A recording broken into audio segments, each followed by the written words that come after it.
This DVD is a guide about the dangers of working in H2S environments.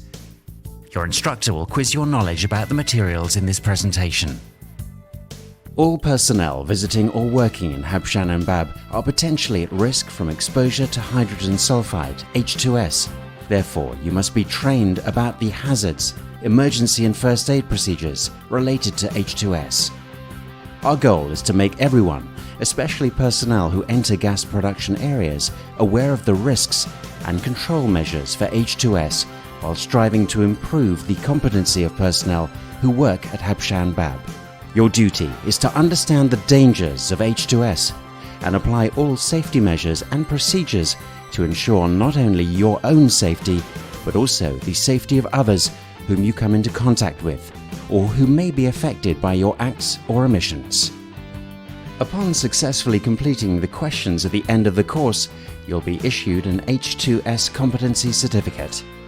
This will allow you to visit or work inside Habshan and Bab plant when combined with our HSE induction training. H2S occurs naturally in crude oil, petroleum and natural gas. It can also result from bacterial breakdown of organic matter.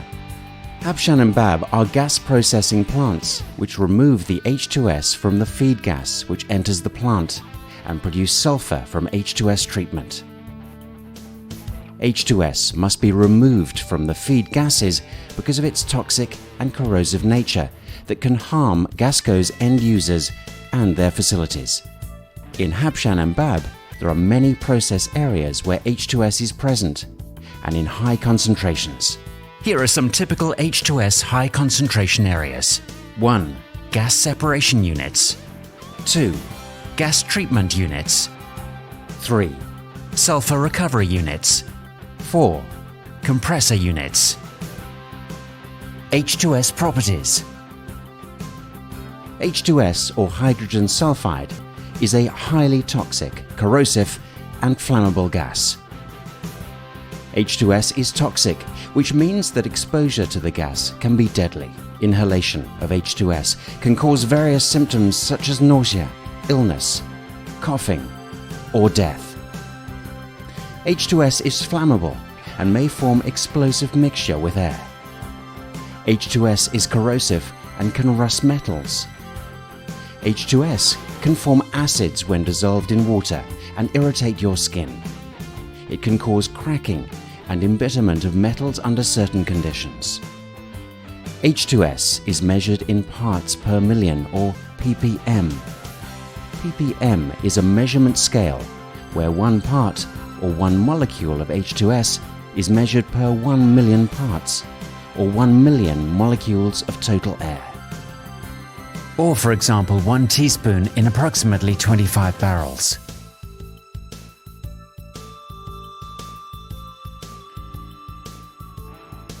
Brief exposure above 500 ppm will result in unconsciousness without any warning.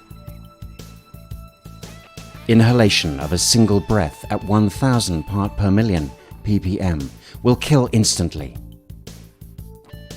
Physical effects from H2S vary by concentration. At less than 1 ppm, the gas will smell like sewage or rotten eggs. At 10 ppm, will begin to irritate the eyes and exposure must be limited to 8 hours. At 200 ppm, loss of smell.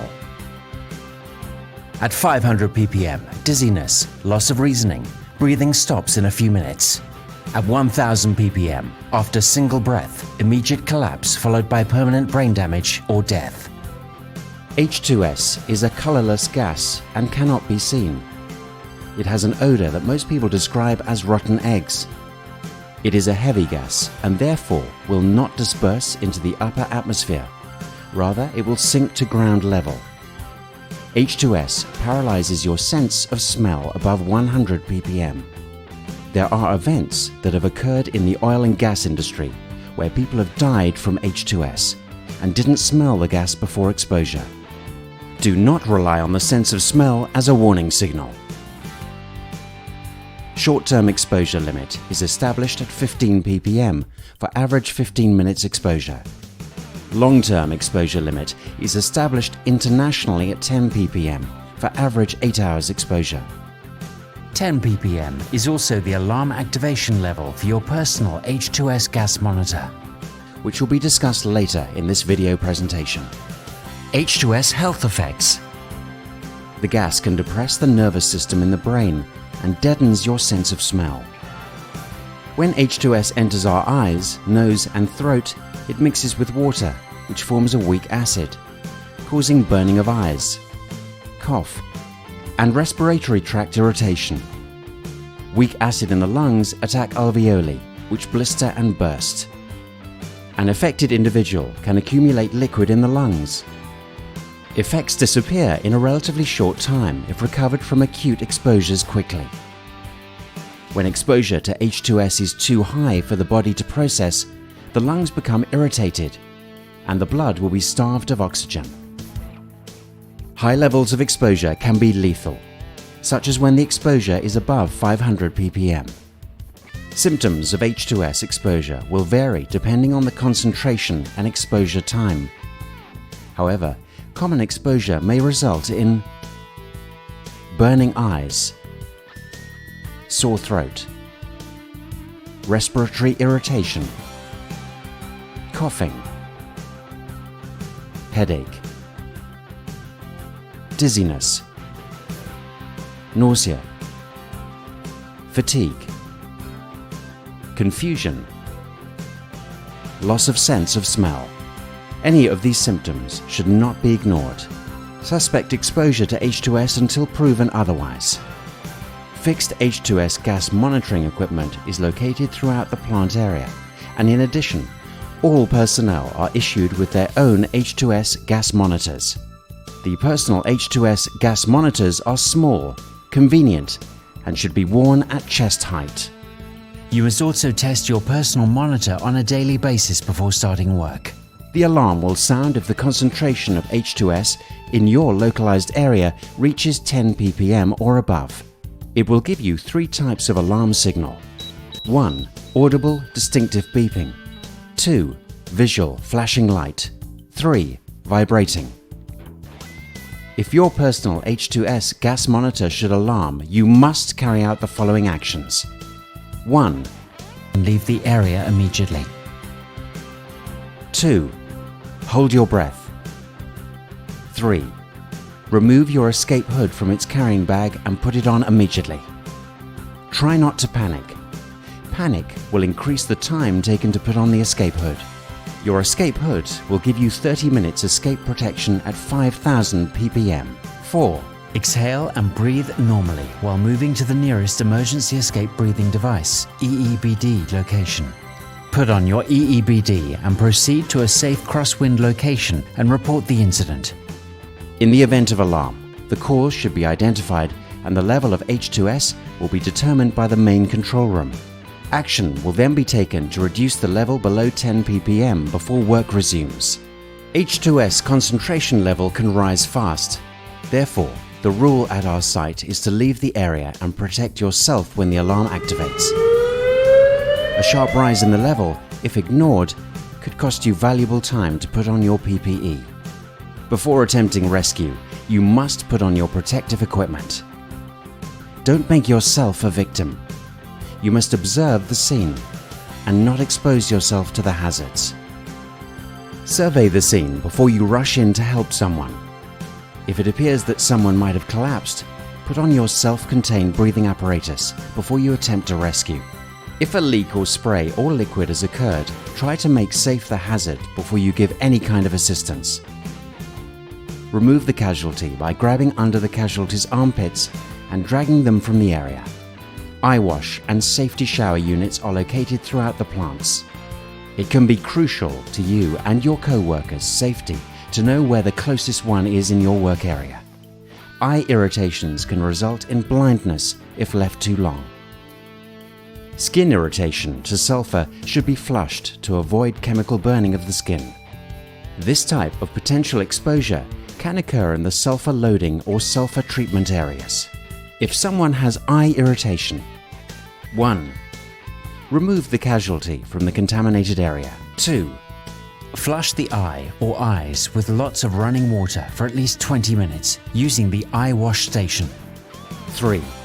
Call medical assistance as soon as possible. 4. Apply a dressing to the affected eye or eyes. 5. Remain with the casualty until medical help arrives on the scene. 6. Reassure and monitor the casualty.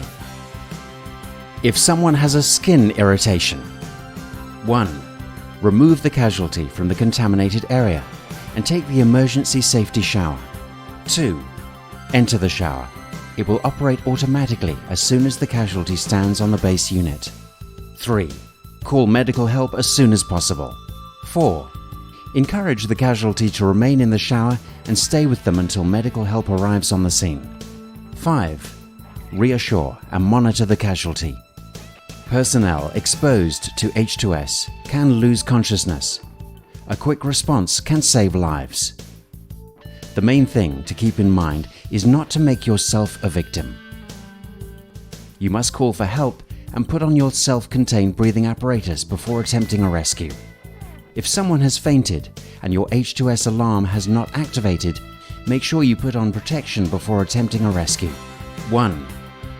Remove the casualty from the contaminated area by grabbing under the casualty's armpits and dragging them from the area. 2. Check to see if the casualty is responsive. 3. If the casualty is unconscious but breathing, they should be put into the recovery position and monitor until medical help arrives. 4. If the casualty is unconscious but not breathing, you should open the casualty airway by tilting the head and chin back and check for breathing. 5. If the casualty is still not breathing, commence cardiopulmonary resuscitation (CPR). Continue until the casualty shows signs of recovery or medical help arrives. Under no circumstances should an H2S casualty be given anything to drink. Remember, only people trained in first aid can give first aid or CPR. Never attempt first aid on a casualty before you've carried out your own personal emergency protection equipment. Self-contained breathing apparatus. This self-contained breathing apparatus consists of compressed air cylinder or cylinders carried on the wearer's back. Air is supplied to the full face mask via a flexible hose through a pressure reduction and demand valve. The system can be obtained either in the demand or positive pressure mode. In the positive pressure mode, the possibility of pulling in toxic vapor around the seal of the face mask is minimized. 30-minute escape cylinders are available at strategic locations around the plant for emergency use. The amount of air remaining in the cylinder is easily checked by the wearer by means of a pressure gauge fitted to an extension tube attached to the front harness and by an audible low-pressure alarm. This type of equipment in the positive pressure mode is recommended for use in H2S contaminated environments. Emergency Escape Breathing Device EEBD Fenzi Bio-Escape. The Bio-Escape is an emergency escape breathing apparatus which is designed to provide breathing protection during escape for 15 minutes and has been made in accordance with EN 1146 standard. It is mainly composed of a breathing hood with panoramic vision, a pressure reducer valve, automatic activated airflow, a carrying bag enabling personnel to wear the device around the neck and protect it from liquids and solid projections. Maintains a slight positive pressure inside the hood to block the outside air to go inside, using temperatures ranging from -30 degrees Celsius to +70 degrees Celsius. A powerful whistle indicates Bio-Escape end of air reserve. The whistle remains audible until the cylinder is empty. This whistle does not consume any air at all, as it is recirculated in the hood. When the emergency siren is activated, the rule at our site is to carry out the following actions. 1. Stop what you're doing. 2. Make your area safe. 3. Observe the wind direction. 4. Move to a safe assembly point in a crosswind direction. Remember, the dispersal of H2S will depend on the direction of the wind and the concentration level ppm for any gas escape, so always monitor the direction of the wind. Confined spaces. The initial entry into a confined space should never be attempted until a certified gas test has been completed and a permit for confined space entry been validated and issued. The first opening of any vessel should always be carried out by qualified personnel. Once the first manhole is removed, a check should be made of the internal area for debris and H2S. Air-supplied breathing apparatus should be worn until such time as H2S is below 10 ppm and all of the debris is removed. The person entering should be attached by a safety line and wearing full air-line supplied breathing apparatus connected to an escape cylinder. Personal H2S monitors must be worn at all times. An additional safety person must be on site, carrying portable air supply breathing apparatus, watching from a safe distance, who must be ready to raise the alarm and don BA in the event of difficulty. H2S areas. The areas where H2S is present is clearly marked, and signs are posted in English and Arabic. Our Facility Respond Plan, FRP, is providing the details and comprehensive procedure to be followed during any incident that may occur, and organizing the emergency response medical assistance, manpower assistance, and medical evacuation. On immediate detection of H2S by automatic system or by any person, the following actions will be taken. Any person who detects an H2S leak through fixed or personal H2S detector must put on his escape gas hood and immediately proceed to a safe location and report clearly to the main control room by radio or telephone or break glass unit BGU after identifying himself. The MCR may have in fact detected this automatically and already taken action on the incident.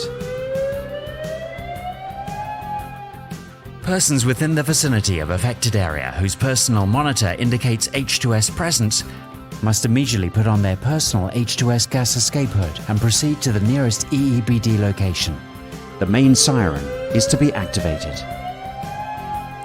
Personnel with emergency duties will mobilize, and all personnel involved in the H2S gas release emergency handling and control must wear self-contained breathing apparatus, SCBA, with full face mask. The on-scene commander and incident commander with due consideration to personal safety will take the following actions. 1. Determine the source of release. 2. Isolate by any means possible. 3. Depressurize and purge the inventory. 4. Activate local deluge systems if required. 5. Implement